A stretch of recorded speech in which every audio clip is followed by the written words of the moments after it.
Olá meus irmãos, olá minhas irmãs, sejam bem-vindos a mais um momento de meditação aqui no canal e hoje vamos continuar a leitura do livro A Oração que Funciona. Hoje vamos iniciar o capítulo 8, a parte 1. Se você é novo por aqui, por favor se inscreva. Eu vou deixar na descrição deste vídeo o link com a playlist completa deste livro que é maravilhoso e tem sido de grande bênção para as nossas vidas. Se você precisa de um milagre, de uma resposta, se você precisa de algo da parte de Deus, não deixe de ouvir esse audiobook, tá? Eu tenho certeza que Deus fará grandes coisas na sua vida. Capítulo 8. Deus sempre responde às orações? Chegamos a uma das mais importantes perguntas que uma pessoa pode fazer. Muita coisa depende dessa resposta. Não nos esquivemos a um confronto justo e franco com esta questão. Deus sempre responde às orações? Naturalmente, todos reconhecemos que Ele responde à oração. Responde algumas orações, algumas vezes, mas Ele responde à oração verdadeira. Algumas chamadas orações Ele não responde, porque não as ouve. Quando o seu povo se rebelou, Ele disse: quando multiplicais as vossas orações, não as ouço. Isaías 1, versículo 15. Mas o Filho de Deus deve esperar resposta para as suas orações. É a intenção de Deus que toda oração seja respondida. E nenhuma oração verdadeira deixe de causar seu efeito no céu. Todavia, aquela maravilhosa declaração de Paulo, tudo é vosso e vós de Cristo, parece tão clara e tragicamente falsa para a maioria dos crentes. Contudo, não deveria ser assim. Tudo é nosso, mas muitos de nós não tomam posse de seus bens. Os proprietários do Monte Morgan, na Austrália, trabalharam arduamente no terreno durante anos, conseguindo que aquele solo estéril produzisse apenas o suficiente para levarem uma existência miserável, sem saber que sob seus pés havia uma das maiores minas de ouro do mundo. Ali estava uma riqueza imensa, nunca sonhada, nunca imaginada. Era deles, todavia, não entraram na posse dela. O crente, porém, conhece as riquezas de Deus em glória em Cristo Jesus, mas não parece saber como poderá obtê-las. O Senhor nos diz que elas estão lá para serem solicitadas, que Ele nos dê a todos uma compreensão certa das leis da oração. Quando dizemos que nenhuma oração verdadeira fica sem resposta, não estamos afirmando que Deus sempre nos concede aquilo que pedimos. Já viu o leitor um pai que seja tão insensato a ponto de agir assim com um filho? Não entregamos a nosso filho um ferro incandescente, se ele nos pedir. As pessoas ricas devem ser muito cautelosas e não permitir que seus filhos tenham muito dinheiro no bolso. Ora, se Deus nos desse tudo o que pedimos, seríamos nós quem governaríamos o mundo, e não Ele. E certamente devemos confessar que não temos capacidade para tal. Além do mais, é absolutamente impossível que o mundo tenha mais de um governante. A resposta de Deus para as nossas orações pode ser sim ou não. E também pode ser espere, pois é possível que Ele esteja tensionando dar-nos uma bênção muito maior do que imaginemos. Uma resposta que afetará outras pessoas além de nós.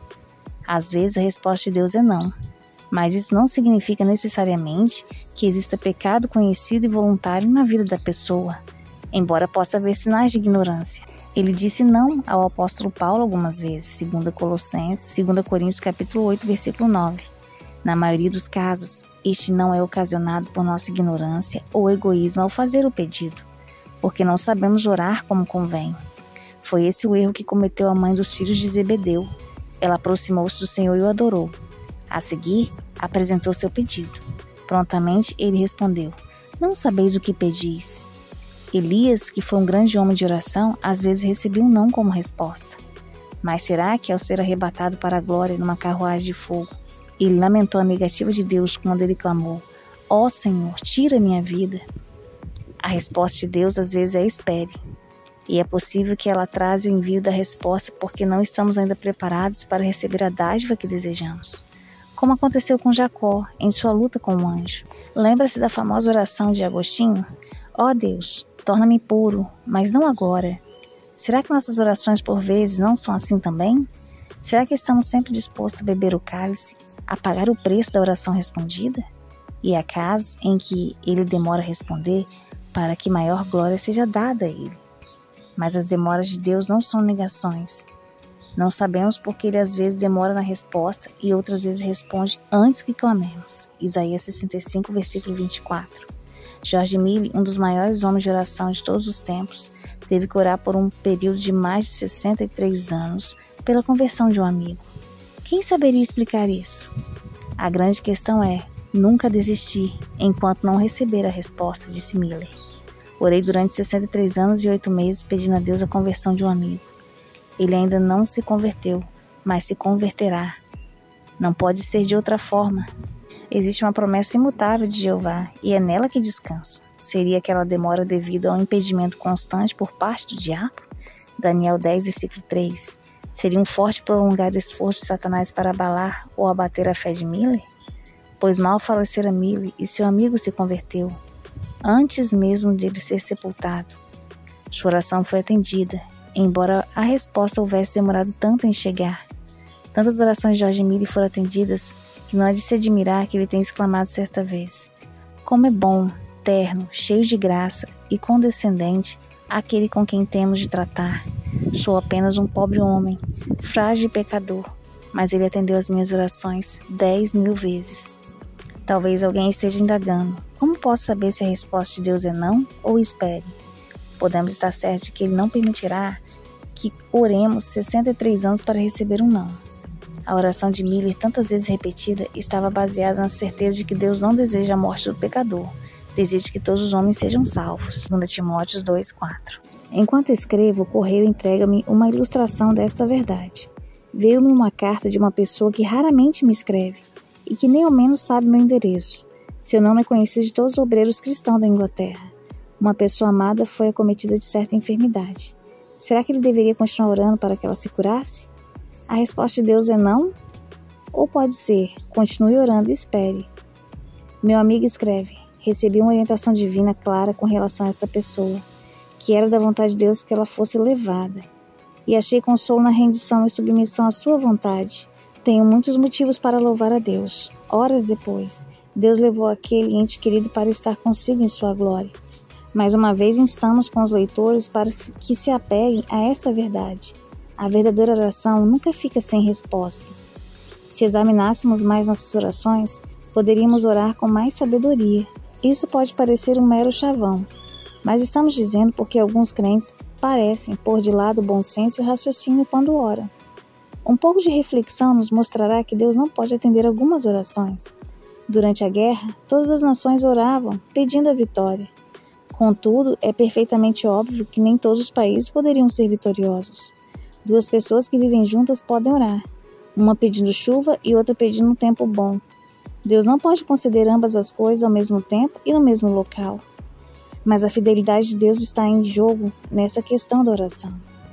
Temos estado a ler novamente essas maravilhosas promessas do Senhor e quase nos maravilhamos com elas. Com a amplitude de seu objetivo, com a plenitude do seu intento, a dimensão da expressão tudo aquilo. Muito bem, seja Deus verdadeiro. Romanos capítulo 3, versículo 4. E Ele será sempre verdadeiro. Não pare para perguntar se Deus atendeu a todas as minhas orações. Ele não atendeu. Se tivesse dito sim a algumas delas, isso teria significado maldição em vez de bênção. E se houvesse respondido às outras, infelizmente, teria ocorrido uma impossibilidade espiritual.